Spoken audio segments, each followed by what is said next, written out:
যারা এখানে বাংলা অনার্সের ছাত্র আছো, বাংলা মাস্টার আছো, বাংলা ব্যাকরণ কাব্যতীর্থ আছো, যারা এমএসিতে মাস্টার করছে, অনুধাবন করো। অভিনয়, সন্ধি বিচ্ছেদ, বাংলা ব্যাকরণ অভিযোগ নয়, যা বাস্তব নয়। অভিমানে সত্য, যা বাস্তব নয়। তাহলে এখানে কাকে বলা যাবে? যেমন নিজে অভিনয় করে সিনেমা, যাত্রা, নাটক, থিয়েটার এগুলোতে দেখা গেল অভিনয় করে কাউকে পথের দিশারি করতে হয়। যাত্রা মঞ্চে যাত্রা করতে গিয়ে দেখা গেল বাবা নায়কের অভিনয় করছে, ছেলে নায়িকার অভিনয় করছে। অভিনয় করে মঞ্চে জগৎকে শেখাবে। এখন অভিনেতা হয়ে যদি অভিনয় করতে মঞ্চে যায়, গিয়ে অভিনয় করতে করতে বাবা যদি মনে করে যে আমি একজন নায়ক আর আমার ছেলে একজন নায়িকা, ছেলে যদি মনে করে আমি নায়িকা আর আমার বাবা নায়ক, তাহলে অভিনয় হবে না বাবা। অভিনয় মানুষের মনকে জয় করতে পারবে? পারবে না। এখানে প্রমাণ, আমি নায়ক, আমি নায়ক, আমি নায়িকা, আমি নায়িকা। এই মনোপ্রতিজ্ঞা বিশ্বাসত্তর ভিত্তিকে স্থাপিত করে তাকে অভিনয় করতে হবে। তাই বলছে অভিনয় তৈ ছন তার ব্রজ গোপিকার ভাবে, তারপরেতে প্রেমতরু করিয়া রোপণ, কলি যুগে আসি রস করিয়া সাগর। দাপর যুগে ব্রজ গোপিকারা শব্দবিহীন ঘোর রজনীতে নিকুঞ্জ কানন মাঝে পরমেশ্বর ভগবান শ্রীকৃষ্ণের রাতুলাকৃত চরণকে লাভ করার জন্য রস ও বৈষ মাধুর্যতা তত্ত্ব শ্রী শ্রী রাসলীলার মঞ্চে যে অতীব সঙ্গোপনে গোপন করেছিলেন, গমন করেছিলেন, যাত্রা হয়েছিল। এই যাত্রার নাম অভিশাপ। তাই এখানে বলছি আজুকিয়ে আজুকিয়ে আজুকিয়ে আজুকিয়ে আজুকিয়ে আজুকিয়ে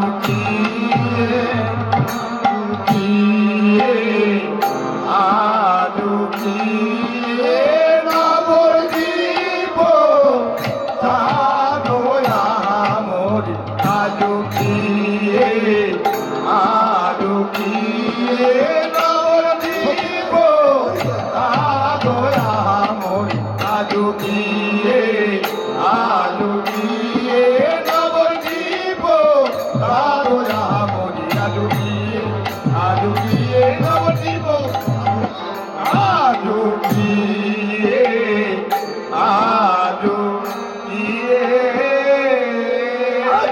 দেখো প্রেম সিন্ধু অবতার, দেখো প্রেম সিন্ধু অবতার,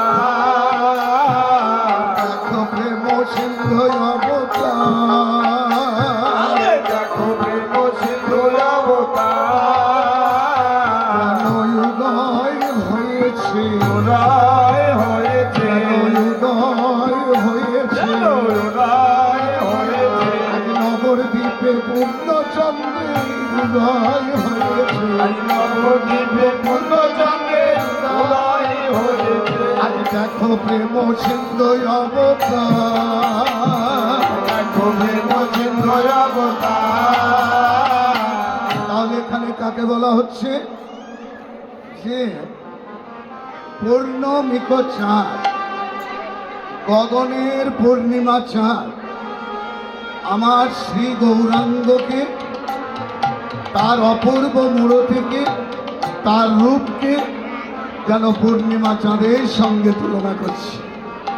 এই যে আমাদের দেবাশিস ডাক্তার এখানে বলে গেলেন, হ্যাঁ, যে চলছে জ্ঞান, চলছে বিজ্ঞান, যা আছে জ্ঞানে, যা আছে বিজ্ঞানে, তা আছে সনাতন।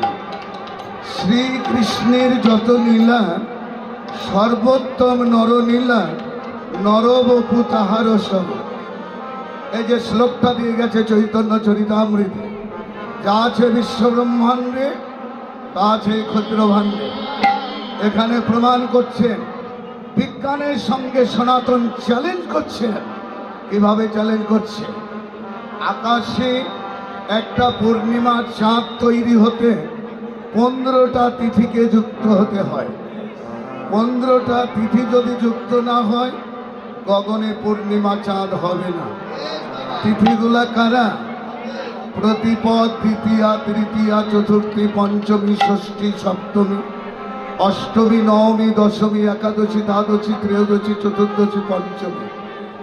এই 15টা তিথি যুক্ত হলে গগনে পূর্ণিমার চাঁদ। এবার আমাদের সনাতন ধর্ম কলম দিলে, হে মনসত্বের মানবতার অঙ্গনের জীব, তোমরা যদি ভগবানের রাতুলাকৃত চরণে সস্তিত্ব আলম্বিত হতে চাও,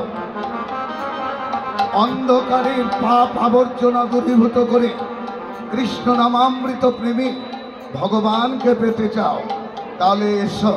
আপনারা এখানে প্রমাণ করেন, যারা বিজ্ঞানের ছাত্র আছেন, যারা ইলেকট্রিক ম্যাথামেটিক্সের ছাত্র আছেন, যারা সায়েন্সের ছাত্র আছেন, যারা ডক্টরেট ডিগ্রি কমপ্লিট করানো ব্যক্তি আছেন, আপনারা প্রমাণ করে নিতে পারেন। আজ মধ্যাহ্নকালে, আজ দুপুরে আপনি যদি এক মুষ্টি ডাল ভাত সেবা করেন, তাহলে এটা পরিপাক তন্ত্রে শোধিত হতে সময় লাগবে 5 দিন। শোধিত বস্তুকে রসে পরিণত হতে লাগে 5 দিন। রসকে রক্তে পরিণত হতে সময় লাগে 5 দিন। রক্তকে মাংসে পরিণত হতে সময় লাগে 5 দিন। মাংসকে মেদে পরিণত হতে সময় লাগে 5 দিন। মাংসকে মেদে পরিণত হতে সময় 5 দিন। আর মেদকে অস্থিতে পরিণত হতে সময় লাগে 5 দিন। অস্থিকে মজ্জায় পরিণত হতে সময় লাগে 5 দিন। মজ্জাকে সত্তাতে, ব্রহ্মে, বস্তুতে লীনে সময় লাগে 5 দিন। আপনার খাদ্যান্বিত বস্তুকে 35 দিন সময় লাগে এই ব্রহ্মে, বীজে, কৃষ্ণে পরিণত হতে। এখানে বলা হলো সাধু সাবধান, ফের ফের সাবধান, ফের বলিও সাবধান। এমন কোনো কর্ম করো না যে আপনার খাদ্যান্বিত বস্তু রিফাইন মেশিনে রিফাইন হয়ে জলীয় বাষ্পের মতো ঊর্ধ্বাকৃত হয়ে এখানে যখন মণিতে পরিণত হয়, সাপের মাথায় মণি হয় জানি, মণির আলোতে কীটপতঙ্গ উড়ে আসে জানি, আর কীটপতঙ্গকে ধরে ধরে মণিধারী সাপ সেবা করে এটাও জানি। কিন্তু এটা কি জানে? মণিধারী সাপ মণি হারালে প্রাণে বাঁচে না। সাধু সাবধান, মণি হারায় না। এটাকে রক্ষা করা, এটাকে ধারণ করাই ধর্ম। বিজ্ঞানের সঙ্গে চ্যালেঞ্জ করলেন সনাতন। যারা সাধক, এটা যদি দুর্বল হয়ে যায়, তরল হয়ে যায়, এটা যদি নিম্ন স্তরে নেমে যায়, এই মণিপুর চক্রকে ভেদ করে যেন নিচে যেতে না পারে, পুরক রেচক কুম্ভকের মাধ্যমে, প্রাণায়ামের মাধ্যমে, হীরা পিঙ্গলার মাধ্যমে, গুরু প্রদত্ত নিয়মাবলীকে সাধন করে যারা ঊর্ধ্বকৃত টান দিতে পারে, তখন পুনরায় এখান থেকে এখানে গিয়ে বাসা বাঁধে, এখান থেকে এখানে, আর এখান থেকে এখানে। যারা উঠানামার খেলা খেলতে পারে, আমি যে জনমের মতো তাহার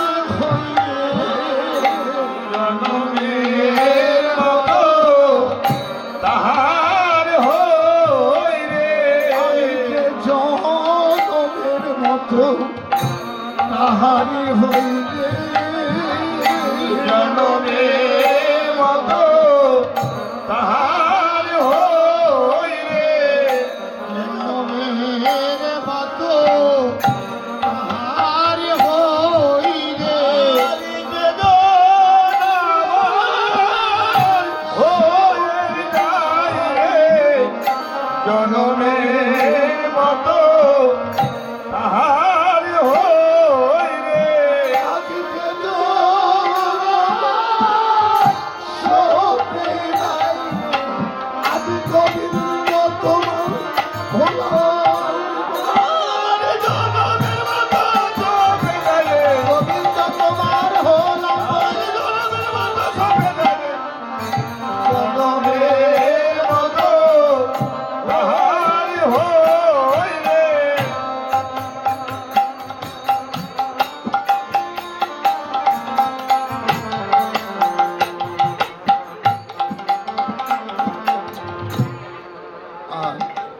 এই খেলাটা যে খেলতে পারে আমি জন্ম জন্মান্তরের মতো তার হয়ে যাই। ইহাই বিজ্ঞান, ইহাই উন্নয়ন, এটাই ধারণ শক্তি। তাই এখানে বলছি আদিত্য হি পুনঃ